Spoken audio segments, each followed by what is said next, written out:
Je ne trouve pas mon style. Comment faire pour trouver mon style alors que je peins depuis des années? C'est désespérant parce qu'avoir un style, c'est certainement synonyme d'être reconnu.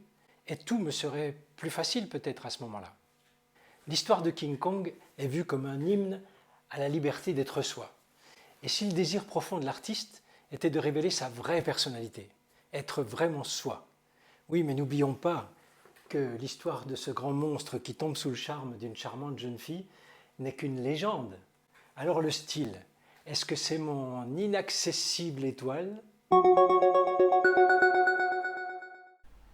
Est-ce qu'il faut passer beaucoup de temps à chercher son style? Certainement pour la bonne raison, parce qu'on pense que ça sera plus facile à ce moment-là. C'est une question qui revient souvent, qu'on soit débutant ou confirmé. Alors je dirais presque, parce que ça m'est arrivé bien sûr, je dirais presque arrête de chercher ton style. Trouve juste une façon de faire ce qui te plaît, ce qui te convient. Mais vous me direz, avoir un style, c'est quand même plus cohérent. Cela signifierait que on peut reconnaître vos peintures du premier coup d'œil. C'est un bon indicateur. Par exemple, pour être prêt à vendre à des clients.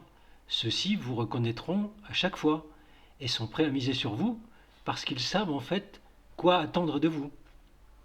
Alors le style, même si vous ne pensez pas à vendre, c'est sans doute une étape clé du développement de l'artiste, bien sûr. Je suis un artiste car j'ai un style, entre guillemets. Créez un travail qui reflète votre personnalité et qui rejoint les intérêts que vous portez à certains artistes. Ça, c'est important. Mais cela ne peut être un bon conseil que si vous peignez déjà régulièrement et que vous obtenez souvent de bons résultats. Mais pour beaucoup, cette concentration initiale sur le développement du style, en se concentrant sur soi-même, sur vous, en regardant ce que font les autres, en comparant, eh bien ça peut rendre les choses encore plus difficiles. Parce que je me concentre, j'observe tout ça, et je me sens vraiment bien loin des artistes que j'admire. Alors peut-être est-il plus judicieux de se détendre et d'arrêter de se concentrer autant sur la recherche de ce style, et juste de ressentir ce que tu ressens quand tu peins. Oui, je pense qu'il faut être plus sur le tableau que dans sa tête. Et je vais le répéter, il faut être plus sur le tableau que dans sa tête. Et c'est la seule façon de progresser et de découvrir au fur et à mesure de l'évolution, peut-être de découvrir ce fameux style. Parce qu'il est sûr que si on passe du temps, si on se concentre trop tôt sur cette recherche, eh bien ça peut avoir un effet négatif sur la création. Et ça va diminuer en plus la confiance en soi. Et ça, c'est catastrophique. Donc il faut surtout rester sur le processus créatif. Et le temps travaille pour vous. Et ce qui risque d'arriver, c'est que votre style va finalement apparaître petit à petit quand vous ne le chercherez plus. Et votre pratique créative va s'épanouir. C'est génial. Ne réfléchissez pas trop, car vous risquez de perdre beaucoup de temps à chercher ce style qu'on ne trouve jamais, à étudier d'autres peintres, à réfléchir quels sont vos centres d'intérêt. Mais tout ça en attendant, eh bien vous ne peignez pas, n'est-ce pas? Encore une fois, et j'en ai déjà parlé dans ma dernière vidéo, dont la référence va s'afficher au-dessus là, la seule chose à faire est de peindre régulièrement. C'est ce qui va permettre de progresser et d'obtenir finalement une cohérence dans vos tableaux. Et souvent, à votre insu, comme je disais tout à l'heure. Et si vous débutez, je pense que c'est une bonne idée de reproduire des peintures d'artistes que vous appréciez. Car peut-être que vous vous sentirez bien et que vous allez copier son style au début. Et spontanément, l'ajustement se fera pour révéler votre vraie personnalité. Personnellement, c'est ce que j'ai fait. J'ai copié une bonne dizaine de peintres dans mon parcours. C'est ce qui m'a permis de tester, d'affiner ma technique. Et petit à petit, ça m'a permis de trouver ce qui me correspond le plus. Et ce parcours est captivant, je vous assure. N'oubliez pas que la base du processus créatif, quel qu'il soit d'ailleurs, c'est d'y prendre du plaisir. Prenez de la hauteur par rapport à tout ce qui peut vous retenir, comme par exemple la technique.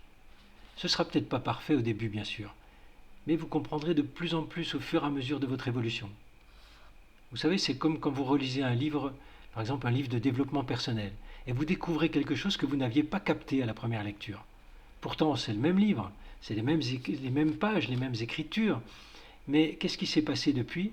Ce n'est pas le livre qui a changé, c'est vous qui avez évolué.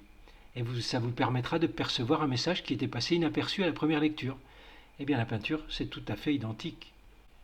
Alors pour mettre tout ça en place, ces différentes expériences, d'imiter d'autres artistes, de tester différents processus, il est clair que vous devez d'abord prendre une décision, faire un choix, vers quel artiste se tourner. Et attention, ne vous dispersez pas. Ensuite, tout repose sur cette décision. Décidez de vous engager à peindre une demi-douzaine de tableaux de cet artiste. Ok, c'est pas une perte de temps. Qu'allez-vous ressentir en faisant ça? Prêtez attention à ces différentes étapes et à ce que cette expérience vous apporte. Ça sera amusant, ça sera captivant ou pas. Mais si ça l'est, continuez. Et puis sortez de votre zone de confort en peignant ensuite votre propre sujet en vous appuyant sur ce que vous avez peint jusque-là.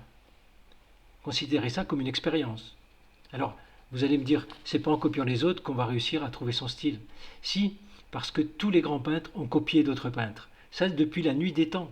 Mais au fur et à mesure qu'on progresse, eh bien, on va s'éloigner de la technique de l'autre pour trouver sa propre personnalité. C'est comme l'écriture. Quand vous avez appris à écrire, vous écriviez comme le maître, avec des belles lettres bien détachées. Et aujourd'hui, vous avez une écriture qui vous reflète votre personnalité, qui est tout à fait particulière à vous et à vous seulement. Eh bien, la peinture, c'est exactement pareil. Par contre, et ça c'est très important, si vous commencez à peiner, à vous ennuyer, arrêtez tout, cherchez un autre mentor. Parce que ce n'est pas parce que ces toiles sont magnifiques pour vous qu'il faut absolument essayer de faire celle-là. Il y en a d'autres peut-être qui vous plairont et vous aurez plus de facilité à imiter le style. Ne restez pas, ne testez pas quelque chose qui ne fonctionne pas pour vous. Mais ça ne veut pas dire de baisser les bras, au contraire.